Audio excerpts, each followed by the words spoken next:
Hello and welcome back to the Georgia's Live podcast, the official podcast at Georgia's Majestic Lounge. You can go online to georgiaslive.com to see what shows are coming up, as well as purchase tickets, and go on to Instagram at Georgia's Majestic Lounge, to Twitter at Georgia's Majestic, and be sure to rate, subscribe, and review the podcast. This week I have a very special guest with me. I have Ben Miller. Hey, how's it going? Good, man. How are you? I'm not doing bad at all. Beautiful day in Fayetteville. Absolutely. Just sitting out here on the patio of Georgia's, man. It's perfect season. Skeeters aren't getting us. Not at all. So we've been talking about having you on a podcast for so long. It's nice to get you on the Georgia's one. And yeah, I'm super psyched to be here. I love it. So, and you have a show coming up here in July at Georgia's. Yep, July 26th. We'll be here at Georgia's, rocking it out. And yeah, I'm really looking forward to it. It's been a minute since we've been at Georgia's. Like, I moved here. I think I moved here probably about 6 months ago.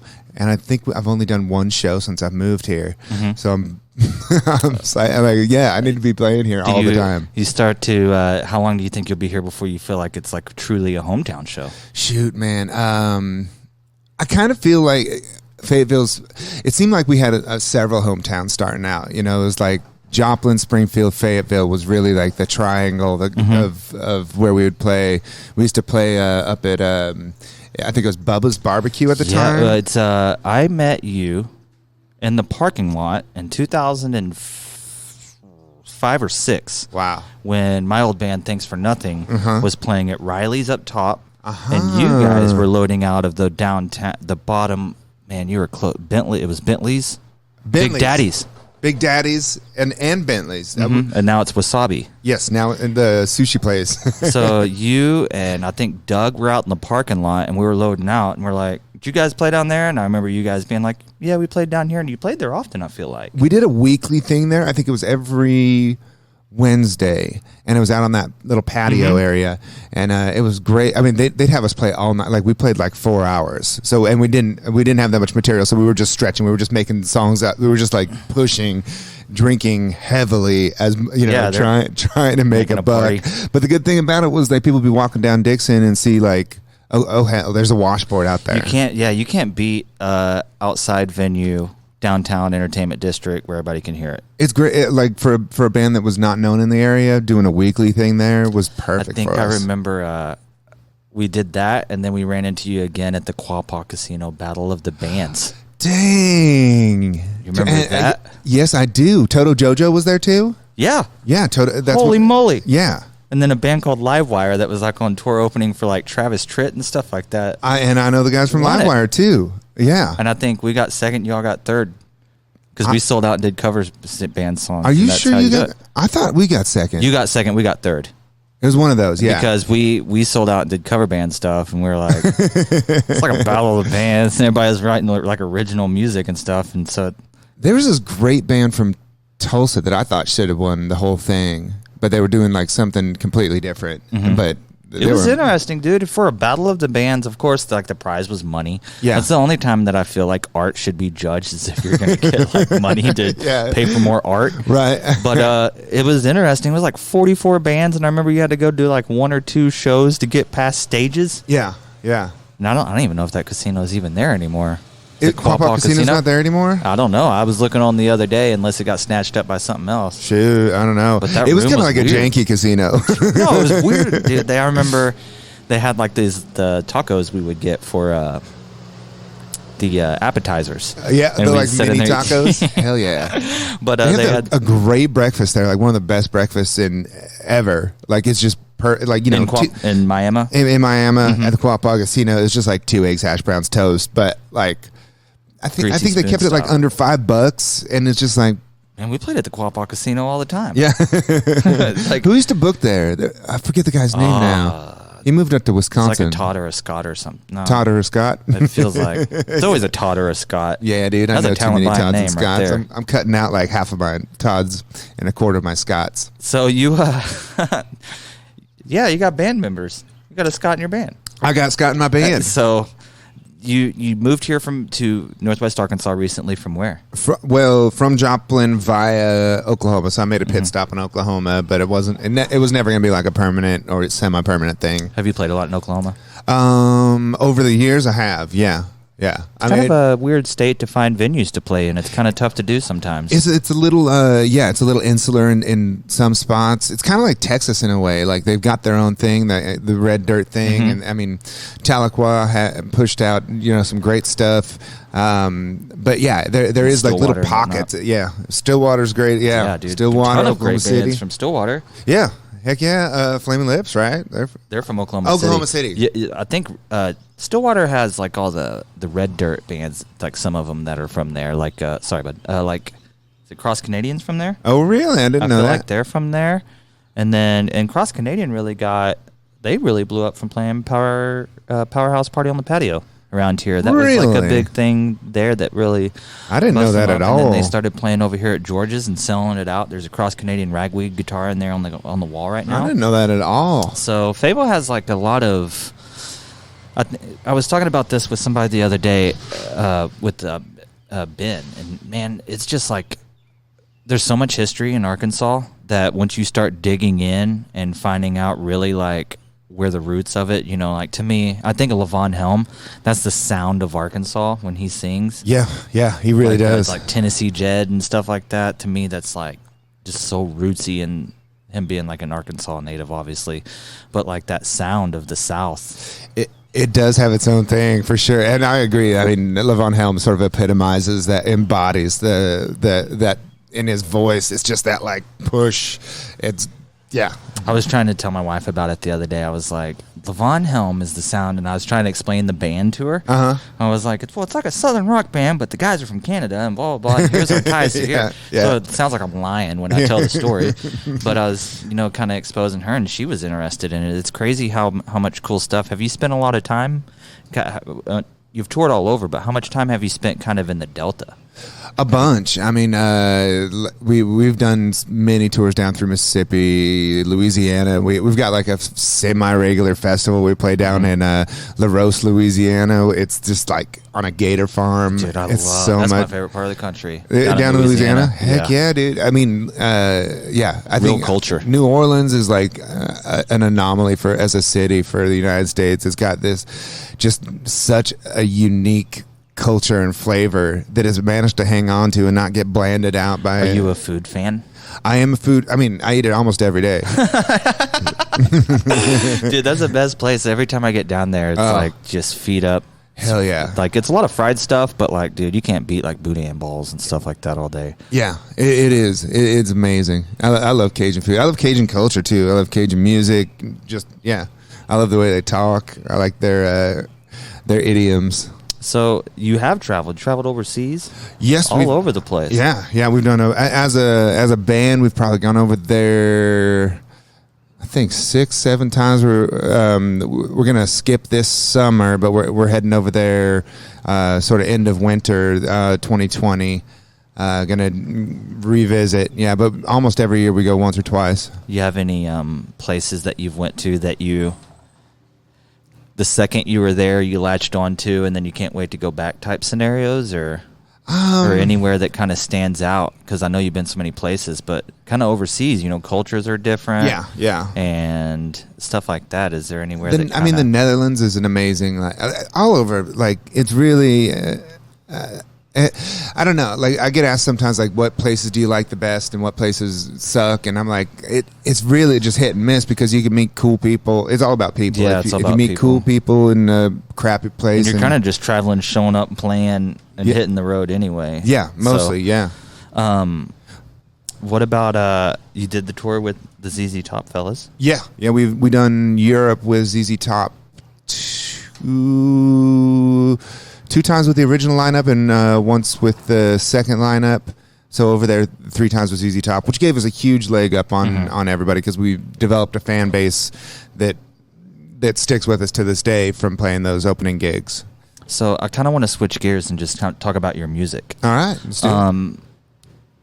How would you? I'm curious to hear how you would explain your sound.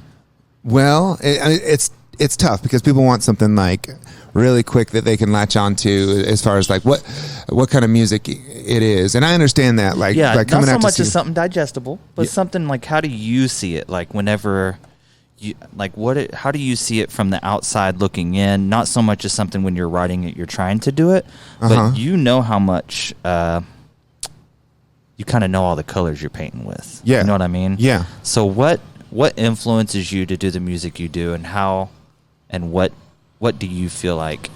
How do you feel it comes off?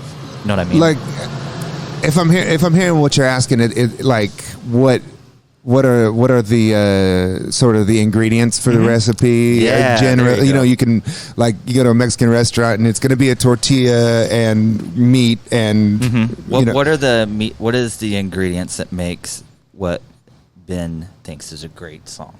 A great song.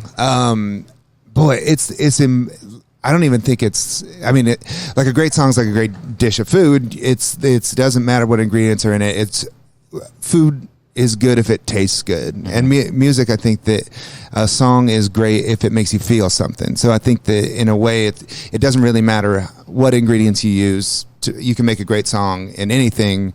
If it all it has to do is like trigger a response in the person that listens, and some people it's going to miss, some people it's going to hit, but really it's, in a way, I think musicians are kind of like drug dealers that deal the drugs that are already in people. We just need to trigger those endogenous drugs like in a people. Connector to the emotions. Yeah, and I think that figuring out how to do that is, there's no overarching way to do it. It's sort of a process when you're writing. You just like sort of you switch roles between creator and listener. So you ask yourself, like, does this song make me feel anything? And if it makes me feel something, then hopefully it'll make other people feel something, because there's commonalities with everybody. When did you start playing music?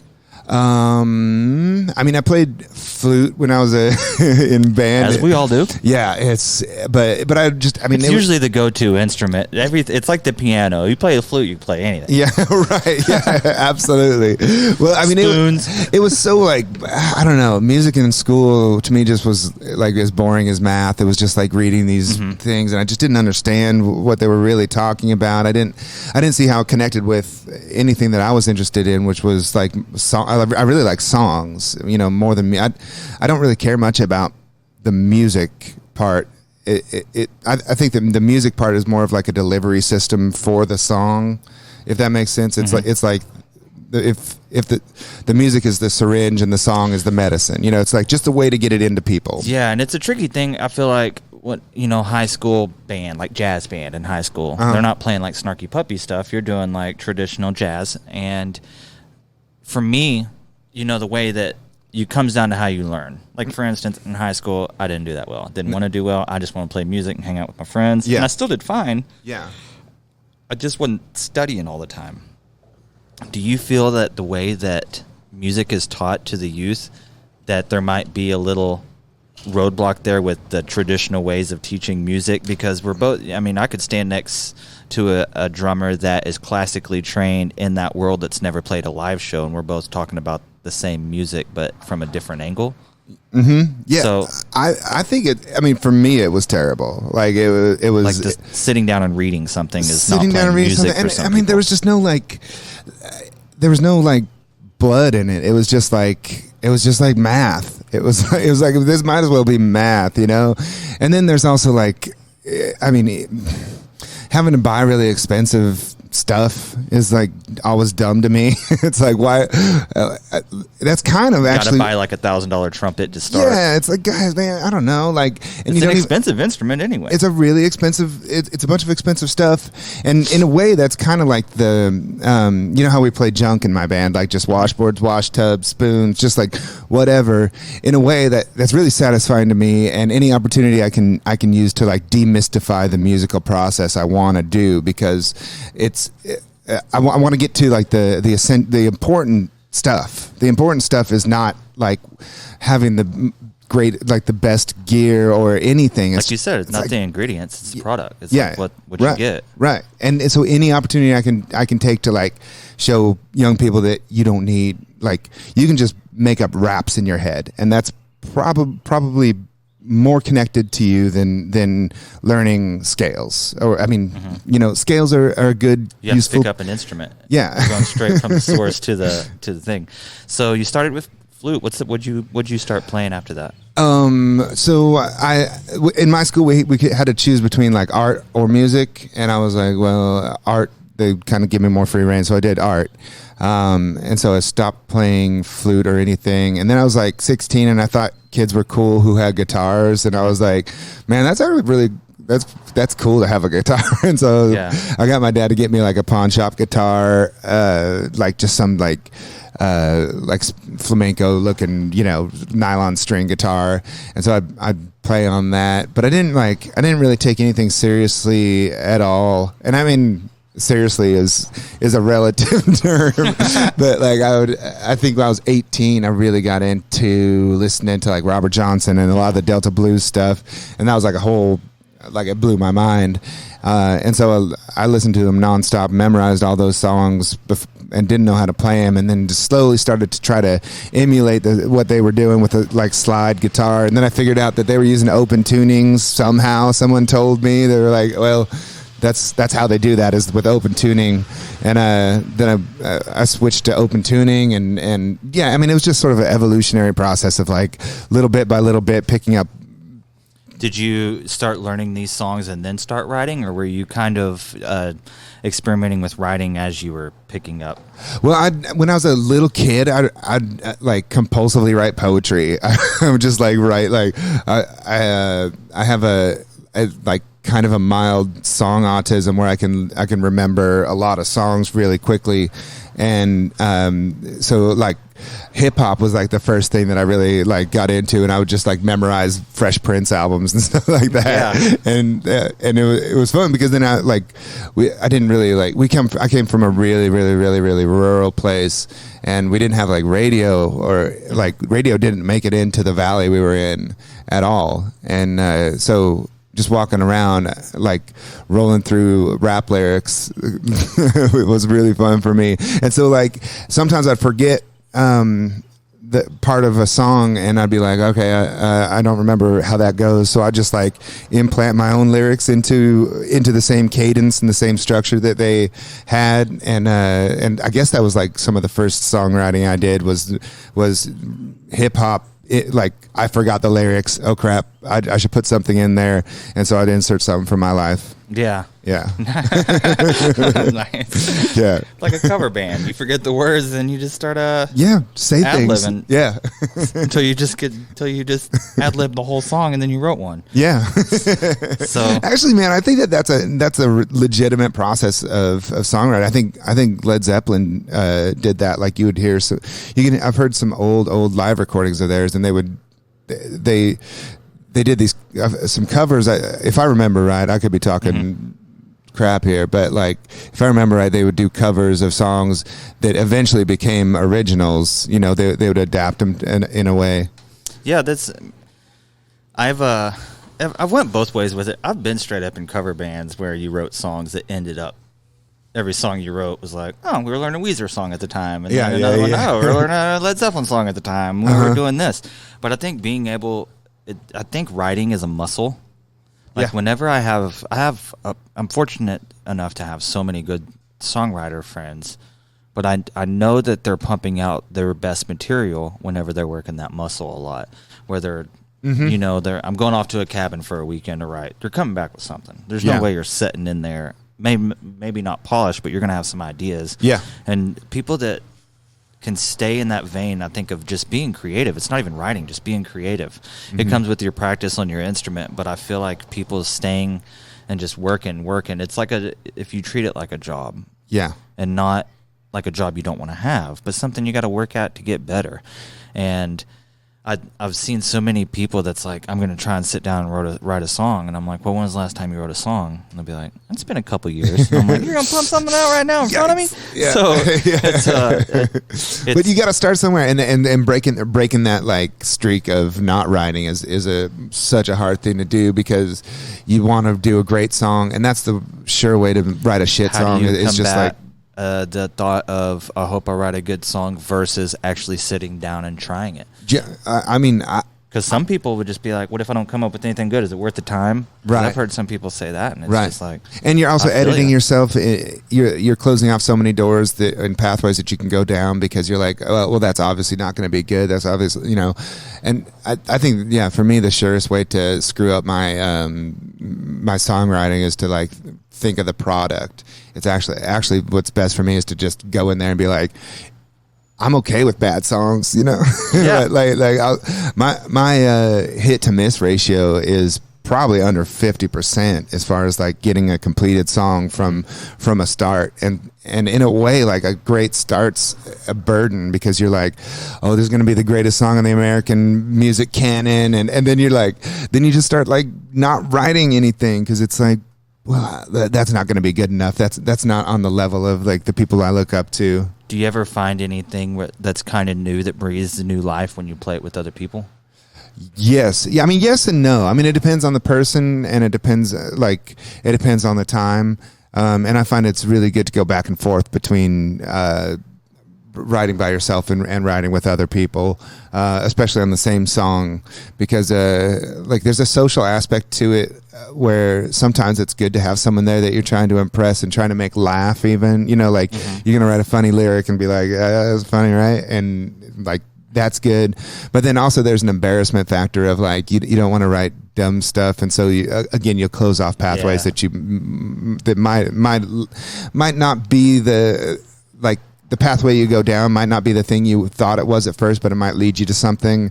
And to have like more open pathways is like the best, because then later you can come back and edit. You can always erase, you know, it's some days you just can't write. So we were talking about before this podcast, you know, technology. Right now we're using this Rodecaster that it could be used as a songwriting tool. Now there's more tools, but do you think that with today, like the digital age, there's less real songwriting going on? I mean, like real songwriting in the sense of sitting down, getting emotions out versus trying to write something to get attention. Yeah. Okay. I know it So depends on artists and stuff, but like, it feels like now anybody can write a song and get it up within an hour. Yeah. I wonder how many people that has brought into music. I'm curious, you know, I'd like to see like how much that's affected people that wouldn't do music before. And I'm curious as to, I wonder how many people that before that time were writing, if that affected them in any way. With the digital age and the way people hear music, has it changed your songwriting at all? I think so. Yeah. I mean, there's like, I think before being able to have a phone on you all the time and have like voice memos where you can be like, oh, that's a really cool line, or somebody said something that you know, I'm going to put into a song, and you can jot it right down. I think a lot more, you can capture a lot more. But then it also increases the base level of static, if you know what I mean. Like there's a lot of things that, you know, you have to sort through more information, whereas someone before the digital age or you know, like say someone like Robert Johnson, he would only remember the lyrics that were memorable. And that was also kind of a different process of songwriting, which I think is like for the vast majority of human history, songwriting was, you hear somebody play something, you remember it kind of, and then fill in and play it as best as you could on your instrument. And it was sort of an evolutionary process rather than like this, like, you know, fixation on complete originality. Like, oh, I'm going to sit down and be a complete original here. I think that before it was like slowly, in a way, the community would write a song because it was collaborative in a non face to face way. Like songs would evolve from. I mean, America is like kind of this amazing place where all these different cultures for the first time smashed together in a open place. And we're still relatively new. We're very new compared to like other countries and stuff. You know? Yeah, places you've been, I'm sure that's been around long before America was. It's here. crazy. Anything that like things that would be roped off here and you could look at from a distance. You could just walk through ruins in Europe, which blows my mind. It's like how old is this place? And they're like, oh, dang, it's like 2,000 years old. It's like, it's crazy hearing about I forget. It was a podcast I heard the other day where somebody said, not only is America young, but they're doing all of the things that countries do when they're young. They fight, they kind of argue and trying to find their ground with other places or other countries and stuff like that. Now, I don't even know how much that's true, but that seems to definitely be, when you go back and look at other countries, it's kind of about how they started. We're so far behind. I was looking at how many hundreds of years we're behind some European countries and stuff in development. Yeah. And we're still babies.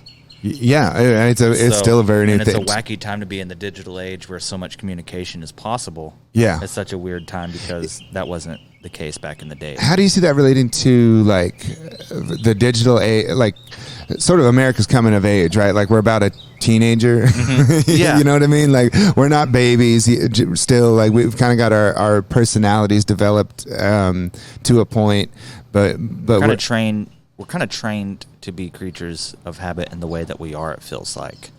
With, if you do a video, it needs to be under 12 seconds. But then I'll talk to somebody that's from here that goes and plays overseas. They're like, yeah, you're from America. They're happy you came here.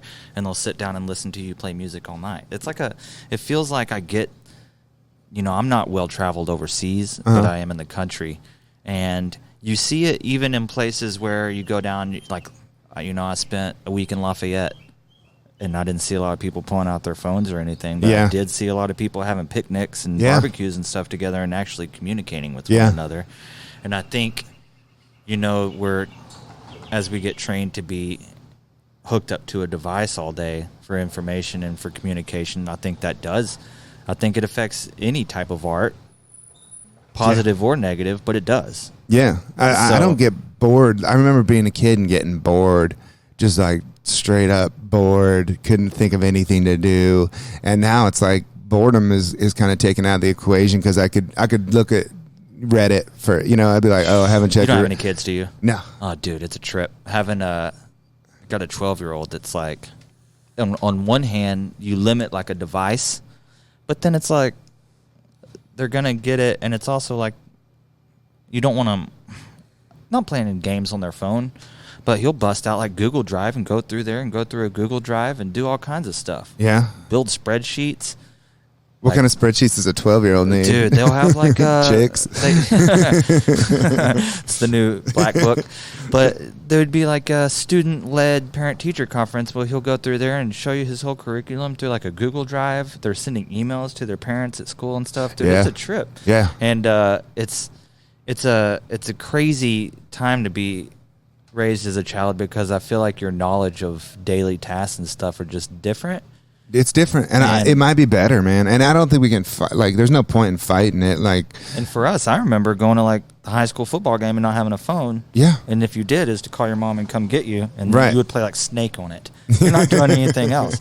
So I can't imagine what touring must have been like before cell phones and the internet, like the 80s touring. I remember MapQuesting. Yeah. Imagine not having that. Bringing a stack of paper printed off from MapQuest. I bet we'd go inside George's, get somebody to come in here and tell us what it was like. Yeah, but like calling girlfriends back home. Like I think about that sometimes. It's like, shoot, man, you're going to a payphone. There's a line of like long-haired roadies at a payphone.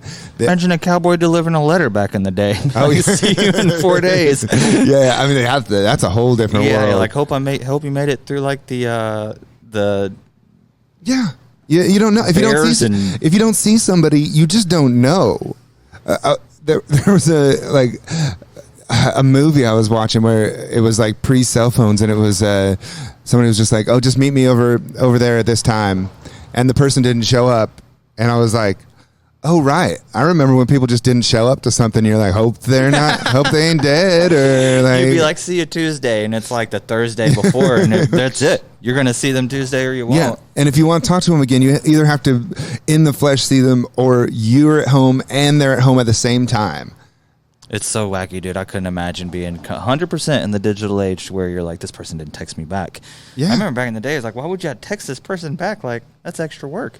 I remember thinking text like that was for like Asians. I remember being like, there's no way I'm way more in advance. Why would I not call someone? Why would I not like and then like I think it was like South Korea or something. They always come out newer stuff Like first, Blackberries. and everybody was just like texting. I was like, I'm never gonna do That that. wasn't a thing. I thought Twitter was going to be something that wasn't going to take off. I was like, dude, I remember a buddy of mine, he had a charity called Feed Just One. He calls me and he goes, hey, man, I was working with him on some stuff. He goes, you should download this Twitter app. It's going to be a hit. And I'm like, what do you do? He goes, you just tell people kind of what you're doing. And I was like, I'd rather not. Yeah. And I still haven't really got on the Twitter for that reason. But, like, I don't get, like, the status.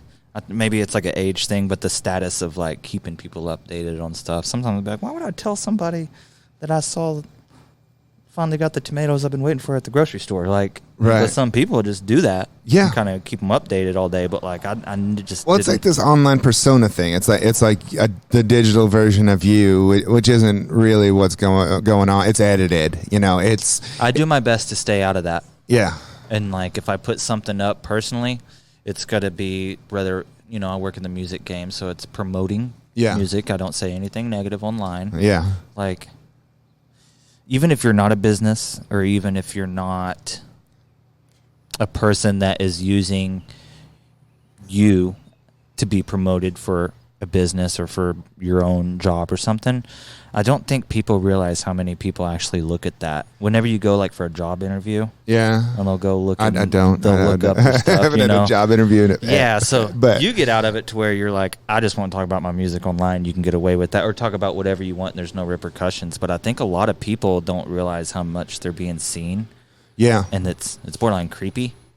Yeah, I think that, but I mean, I also think that there's this weird like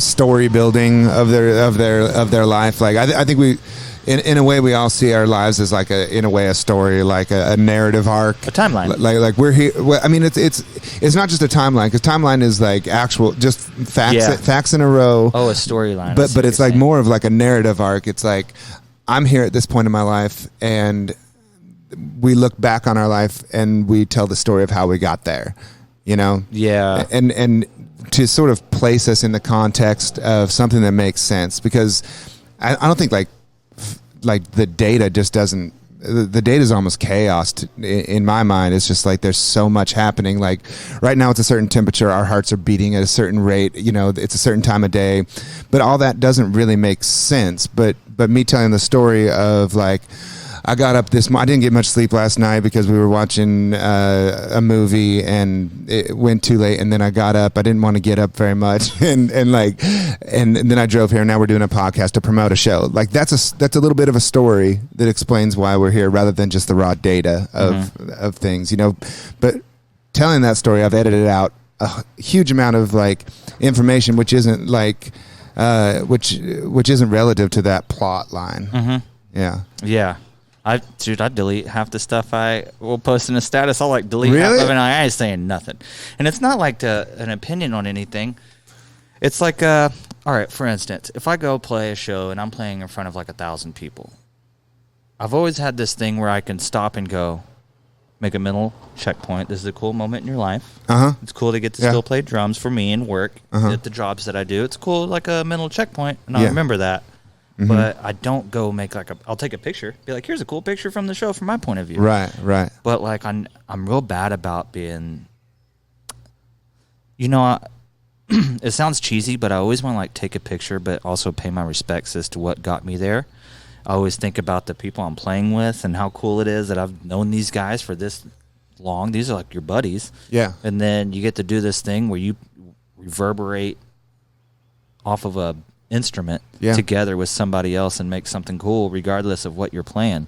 And I have a hard time explaining that without sounding like a humble brag, or you don't want it to be like that. But then again, it is a cool moment. You should be able to celebrate your times like this, cool and this is thing how to be able to do that. That we're in a point of the world like we're not at war. That our lives are in the way that a lot of other countries, like where we have throughout to wake human up history, most people have been subjugated always. Like, you know, they're basically like, you know, serfs or you know, like slaves or serfs. The vast majority of the human population hasn't had the freedom to make music, you know, in their lives. That sounds stupid too. They haven't had the opportunity to get an instrument, to play it, and to go do the things that other people are able to do. I've made a living playing music for probably about half my life at this point, and it's like that. Like if I die tomorrow, I feel like I got away with something. You know, it relative. You know, in the huge history of humanity, it's like, yeah. I mean, like you got to make art for a living. Yeah, I mean, and I don't live like high on the hog or anything, but I don't care. Like I don't care about a lot of things, and it's all monetary, man. Trying to get those experiences. Yeah, experiences are huge. I think. I mean, good checkpoints for the road that you're on. If you're like, I mean, at a certain level, nothing matters. We're all gonna like die, and it's gonna, you know, like nothing really matters. We're not gonna remember these times in 50 years. You and I are gonna be dust. Not gonna even be able to reminisce. But you know, I think that living those experiences as you're living, it puts off good. a positive energy that I feel like stays out there. Hopefully, because people can take it, dude. People, I don't know how many times I've seen a performance, and I see so many bands a week. Yeah, and so the way that I'm exposed to music is at such a high volume. Yeah. You know what I mean? Yeah. I was trying to explain this to somebody the other day. It's like, okay, well, I book shows, and then, you know, I have marketing and stuff like that, to where music to me, it's not all product and all just like a business type stuff. But I just see that angle of it more. Like I'll be like, all right, cool. How many Facebook likes do they have? Where are they from? Like I'm into things that like if you're just listening for a good song, you would just, what does it matter what patch of land you're from? Well, I want to know how much it would be to get you here. Right. And where you playing at? Just curiosity. What you doing? And so for me, hearing, I forgot what point I was going to make. Getting a weight of bands, and then hearing something that is fresh and new, and it'll be like, hey, Travis, got another band. Here's another, you know, band I'm booking for, and I'll hear it, and I'm just like, okay, that's awesome. Let me go find another video. And then you got like 6 songs in. Now I want to go play music. It like inspires me. Yeah. And that's just from like a video from a booking agent sending it to a dude. I think playing music live in front of people, like, I know you can think of times where there's been somebody looking at you with like tears in their eyes, just having a moment over a song. Yeah. And dude, that stuff is heavy.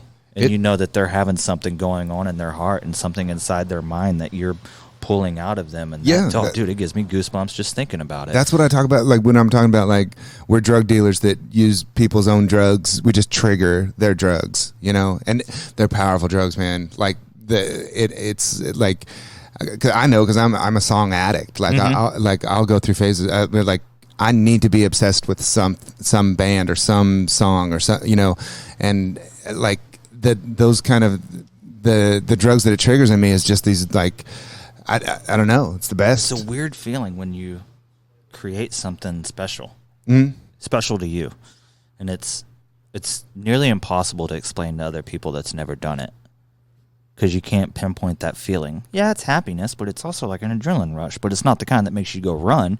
It's the kind that makes you want to do more. But you're happy with what you did, so you're cool with stopping. So it's like a way. And it's also cerebral. Like great ideas, like, have been transmitted to me through song, like powerful ideas, like, oh, like, I mean, Woody Guthrie or, you know, Bob Dylan, protest songs, like those like sort of about humanity.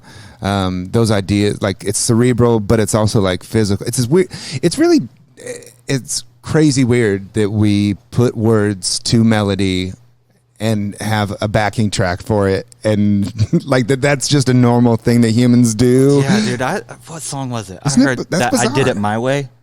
Did It My Way. Yeah. That is the most Blue Eyes. Hardcore rap gangster lyrics that's ever been played over. Like, if you listen to it, yeah, holy moly, dude! If it's like, I've lived a life that's full. The most did it all my way. I didn't listen to anybody. I just didn't. I've heard that sounds like or one of the most popular funeral songs. Like, people want. I was at a funeral last week that played it. Yeah, no That's kidding. when I heard it, and I was like, why are they playing this hardcore rap music here?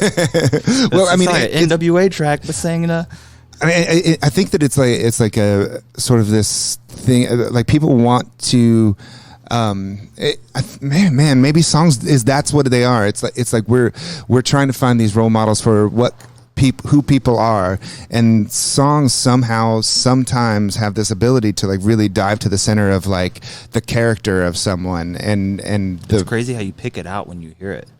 What do you mean? Like when you hear like a song, when you hear something and it's not just the cadence and the way the song was written, but when you hear it, you go, that's a good song. Mm-hmm. That person, I don't know what they're singing about, but they mean it. You know what I mean? It's like a cadence, and it's a look that they get in their eyes and stuff. Like that stuff. Yeah. I think you can, back in the 90s when the country music hits were coming out, and like it was just a country music. Like throw some names. Brooks and Dunn, Hal Ketchum, Alabama, George Strait, Hal Ketchum, John Michael Montgomery. How much time you got? This is my lane. You right were here, in the buddy. country. Oh, dude. Oh, hell yeah, me too. Do not get me started, dude. Garth was a monster songwriter. Number one, that's who I was about to use. I'll probably talk about Garth Brooks in about every other podcast. No kidding? Yeah, he's like my number one inspiration for music when I was growing up. But like, my mom was really big in Alabama. Yeah. So like, them coming to the amp next week to me is like huge. Yeah. So I started playing drums to bowling pins on bar stools. Bowling pins on bar stools. Plastic ones. Like a little plastic set. Okay, yeah. To Alabama songs. Like I was like, damn, what kind of Popeye arm did this kid have, my man? Arms are huge. I was only 3. Yeah. But I would just do pull-ups and play drums all day. And then walk around on my hands. Hell yeah.